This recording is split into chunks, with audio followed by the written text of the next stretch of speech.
yo sostengo que hemos podido enfrentar situaciones complicadas en lo económico, lo que se produjo con la pandemia, esto último que se está padeciendo por la guerra en Ucrania, los dos fenómenos que afectan nuestra economía son externos.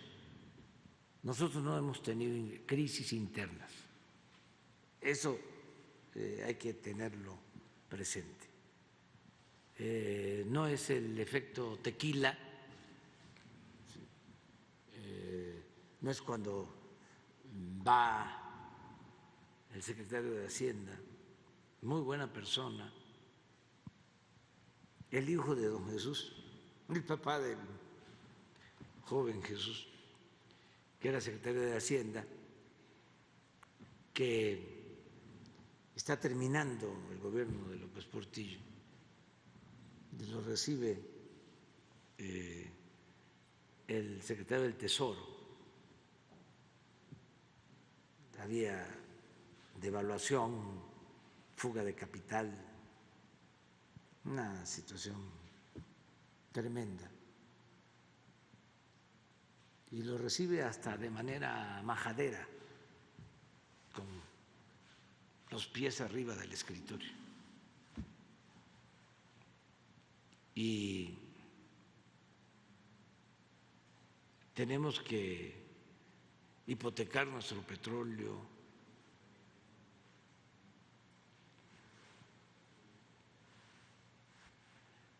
hasta ese señor, que no recuerdo su nombre, escribió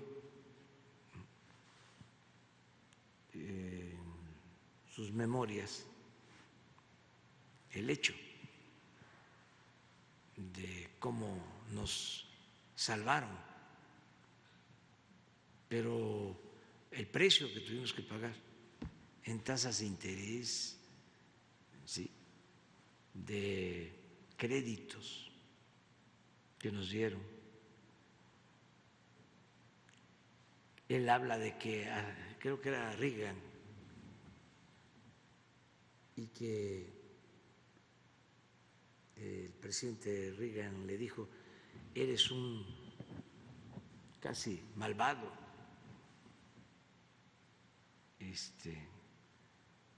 por lo que hiciste con los mexicanos. Y él lo pone en su memoria,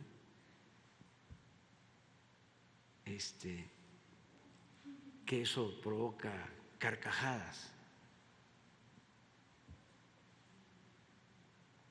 Imagínense después, cuando se hipoteca el petróleo en la época de Clinton,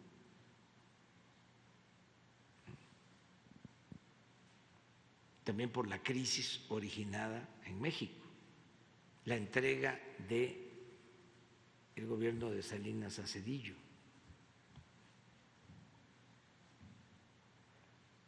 Se hipotecó nuestro petróleo por un crédito.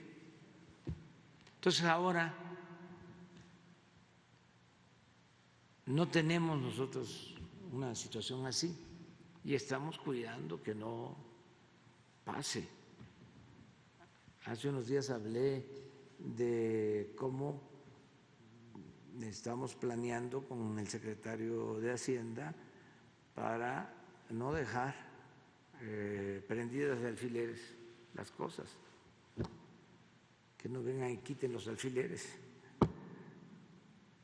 entrando, que fue lo que sucedió con el cambio en el periodo de Salinas Zedillo. Salinas, o los salinistas dicen eso, y los zedillistas lo mismo. Los zedillistas dicen, se nos cayó la economía porque ustedes nos las dejaron prendidas de alfileres. Y los salinistas contestan: sí, pero tú le quitaste los alfileres. Entonces, nosotros no hemos tenido eso. Y creo que se actuó bien cuando la pandemia, porque las recetas neoliberales se aplicaron en todo el mundo, menos en México, o sea, casi en todos los países. ¿Y cuáles son las recetas? Pues pedir crédito, endeudar al país para darle a los de arriba. A mí vinieron aquí a plantearme eso, que solicitáramos créditos y que decretara yo una tregua para que no pagaran impuestos las grandes corporaciones durante un tiempo, que no íbamos a poder salir si no era así. Dijimos, no nos vamos a endeudar. Entonces, ahora nuestra economía es sólida, nuestras finanzas son sólidas, nos ayudó mucho el combate a la corrupción, el que se terminaran los privilegios fiscales, porque ahora tienen que pagar los que antes no pagaban, y es bastante. Por eso no se nos cayó la recaudación, ni siquiera en la pandemia. Creo que fuimos el 1 o el 2 de los países del mundo que en pandemia mantuvo su recaudación. Después de, no, de otro país, pero no fue España. Y en el caso de España, por ejemplo, ellos sí se endeudaron, y bastante, y casi todos los países. Entonces, ahora nosotros tenemos pues unas finanzas públicas sanas y eso nos ayuda. Lo que más ha ayudado son dos cosas. O sea, esa disciplina ahora nos está dando frutos, porque no creció la deuda. Hasta ahora nosotros tenemos menos deuda contratada que la que contrató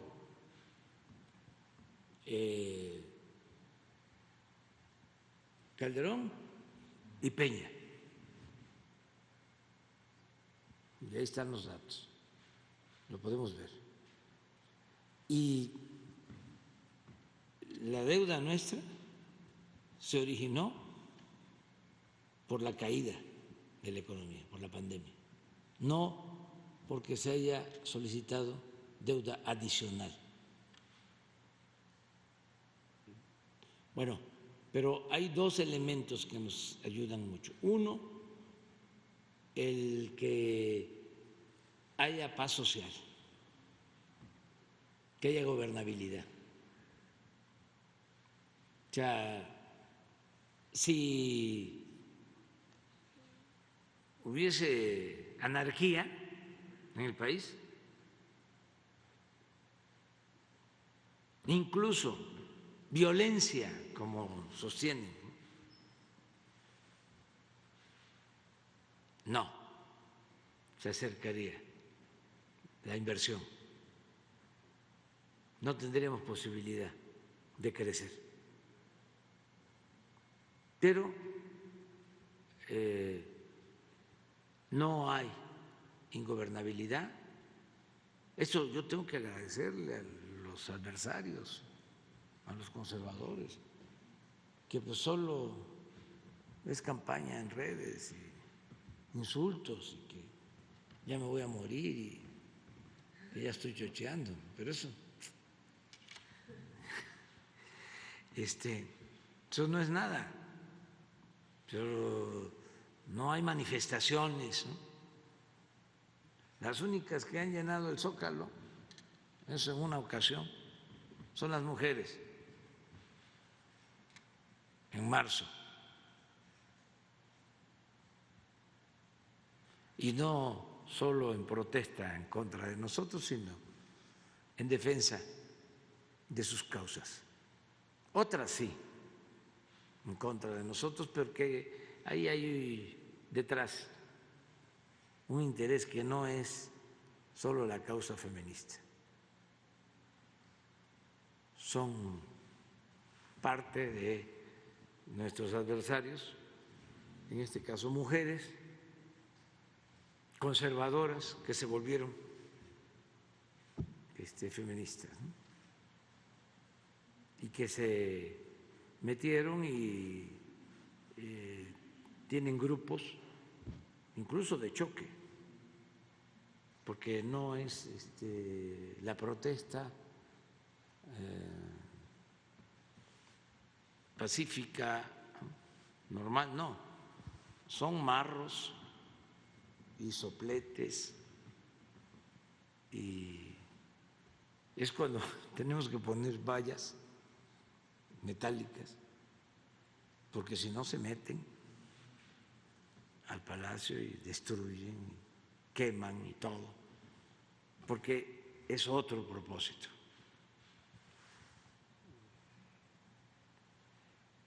Pero es lo único. Entonces, esto nos ha ayudado mucho. ¿Y por qué? ¿Por qué hay esta paz social? Bueno, porque hay justicia, porque se atiende al pueblo y porque a pesar de la crisis económica precipitada por la pandemia y ahora por la guerra, la gente tiene ingresos cuando menos para lo básico,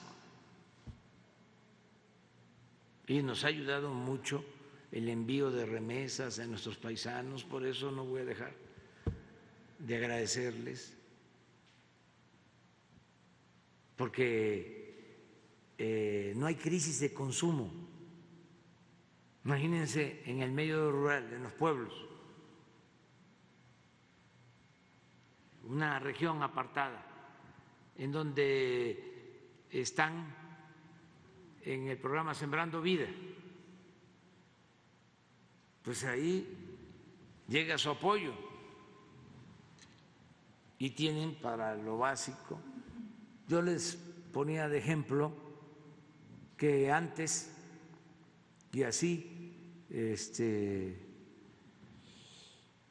voy midiendo, voy valorando la situación económica social del pueblo. Antes mataban una res a la semana en un pueblo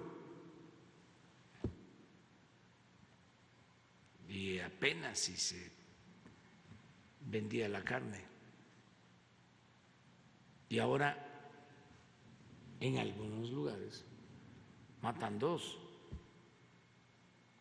o sea, no solo el domingo, sino también a la mitad de la semana, porque hay recursos. Entonces, eso lo hemos cuidado y eso pues nos ha dado tranquilidad, porque la paz es fruto de la justicia. Entonces, eso nos ayuda. Y luego lo que también nos ayuda mucho es de que México es muy atractivo para la inversión por el tratado comercial. En la carta que me envió el presidente Biden hace poco, hace referencia a que tenemos un intercambio comercial en lo que va del año de alrededor de 400,000 millones de dólares. Y sigue llegando inversión extranjera. Y Sonora, en particular, reúne una serie de condiciones favorables para que siga llegando inversión extranjera y se desarrolle Sonora, porque sí tiene muchos recursos naturales, y tiene también la ventaja de la frontera. Tiene el puerto de Guaymas, tiene la frontera pues con California y con Arizona. Y con Nuevo México un cachito. Sí, sí. Entonces, yo espero que siga llegando inversión extranjera. Por ejemplo, este plan de energías renovables que se pueden producir en México, en el caso de Sonora por el sol.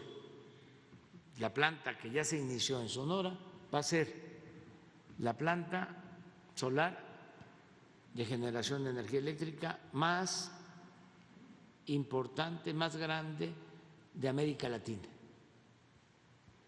la que se inició en Peñasco.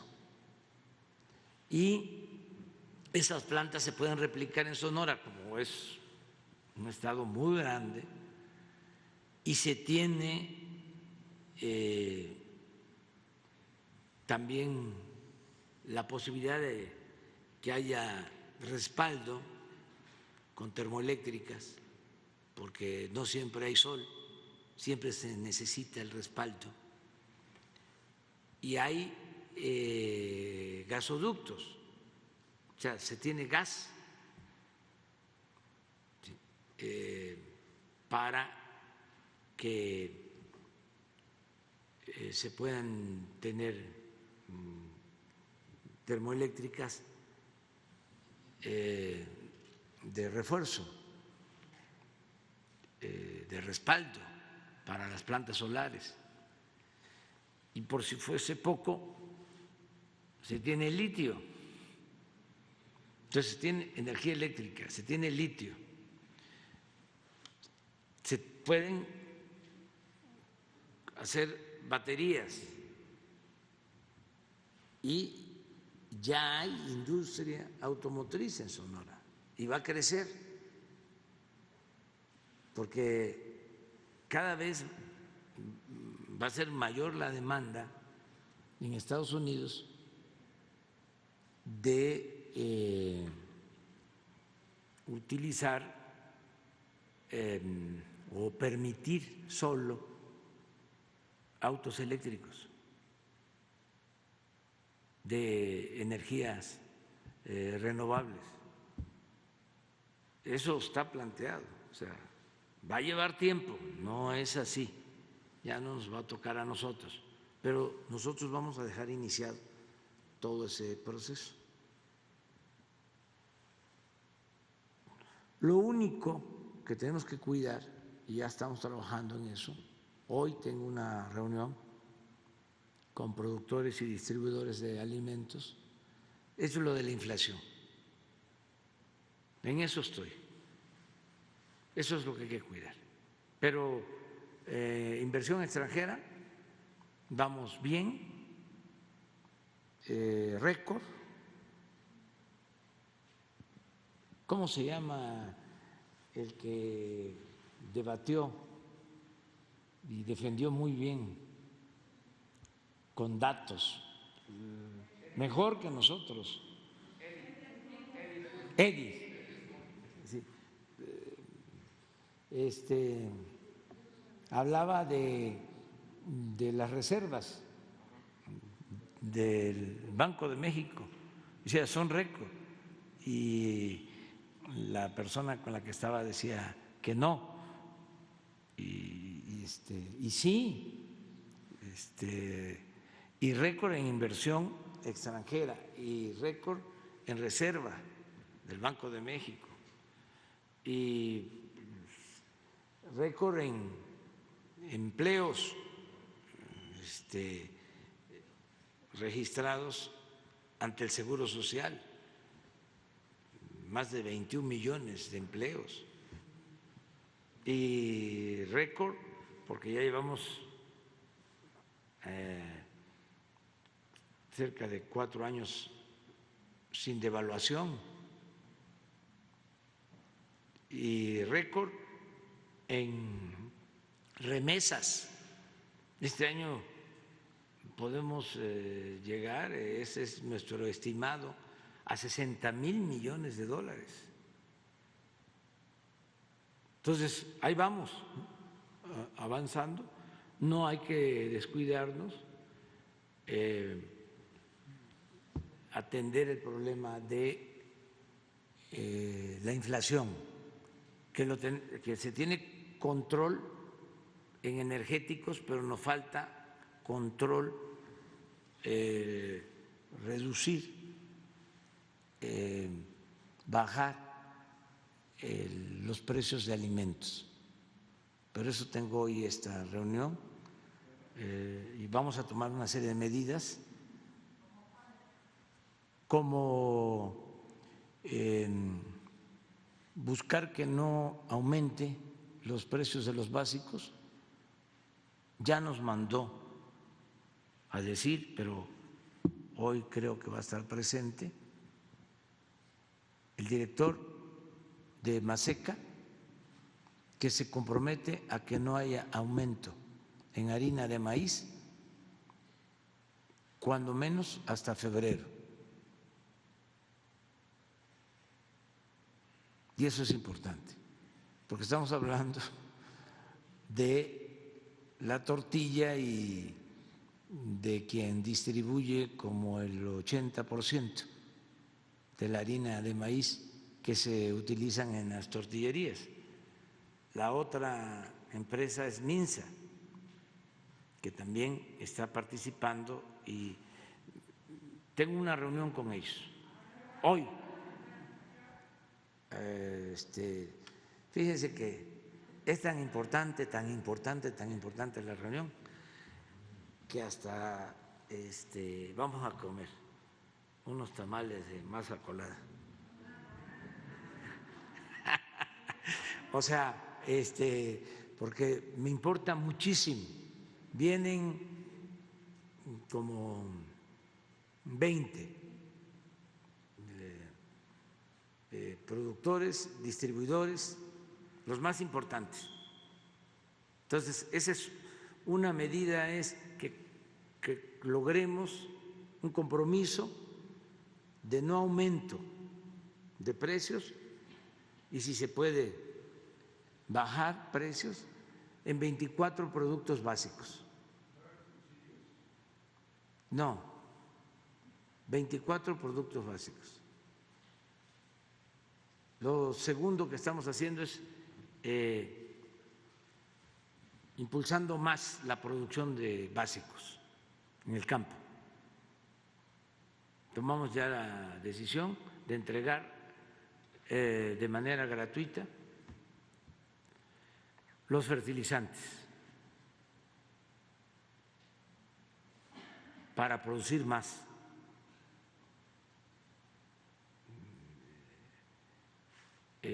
Impulsar lo del autoconsumo, la autosuficiencia alimentaria.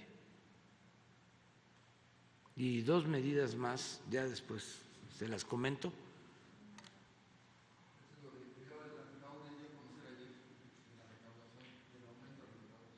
Ah, pues entonces tenías razón.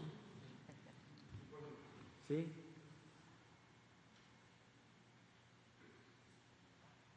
Sí. Sí, tenías razón. En la pandemia. Sí, sí. Pero así estamos.